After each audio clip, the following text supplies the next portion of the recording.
চাইনিজের কথা শুনলে প্রথমেই মাথায় কি আসে? চিলি চিকেন, তাই তো? কিন্তু আজ চলুন বানিয়ে নিয়ে একদম অন্য স্বাদের লেমন হানি চিকেন।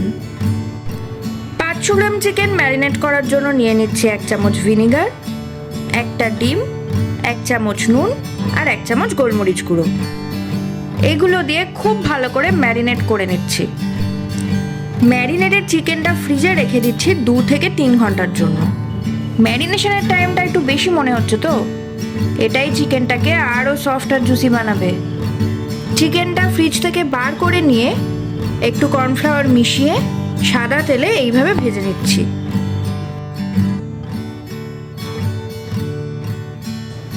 খুব বেশি ভাজবেন না কিন্তু, তাহলে জুসি ভাবটা আর থাকবে না। চলুন এবার বানিয়ে নেওয়া যাক আসল খেলোয়াড়কে। নিয়ে নেব 3টে বড় পাতিলেবুর রস আর 100 গ্রাম মধু। খুব ভালো করে এগুলো মিশিয়ে রেখে দেব। এবার তেলের মধ্যে রসুন আর কাঁচা লঙ্কা কুচি দিয়ে দেবো। একটু ভাজা হয়ে গেলেই যেই চাইনিজ ফ্লেভারটা বেরোবে দিয়ে দেবো ফ্রাইড চিকেনগুলো। একটু নেড়ে চেড়ে নিয়েই আসল খেলোয়াড়কে নামিয়ে দেবো ছক্কা মারার জন্য। ভালো করে মিশিয়ে নিয়ে দিয়ে দেবো 1 চামচ কর্নফ্লাওয়ার মেশানো 1 কাপ জল। একটু ঘন হয়ে গেলেই তৈরি হয়ে গেল সফট আর জুসি লেমন হানি চিকেন। এরকম ট্যাঙ্গি জুসি চিকেনের সাথে ভালো কম্বিনেশন হবে চিলি গার্লিক ফ্রাইড রাইসের। কড়াতে সাদা তেল গরম করে দিয়ে দেবো রসুন কুচি।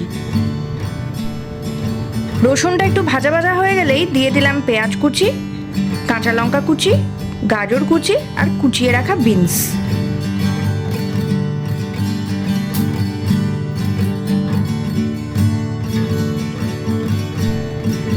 ভালো করে হাই ফ্লেমে সব কিছু ভেজে নিয়ে দিয়ে দিচ্ছি স্বাদ মতো নুন, একটু চিনি আর গোলমরিচের গুঁড়ো।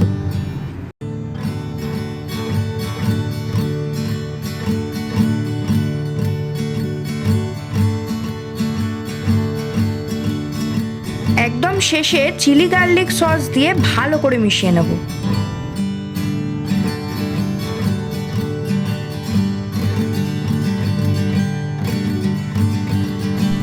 এবার এর মধ্যে দিয়ে দিচ্ছি নুন দিয়ে আগেই সেদ্ধ করে রাখা চালটা। কিছুক্ষণ খুব ভালো করে সব কিছু মিক্স করে নিলেই তৈরি হয়ে যাবে আমাদের চিলি গার্লিক ফ্রাইড রাইস।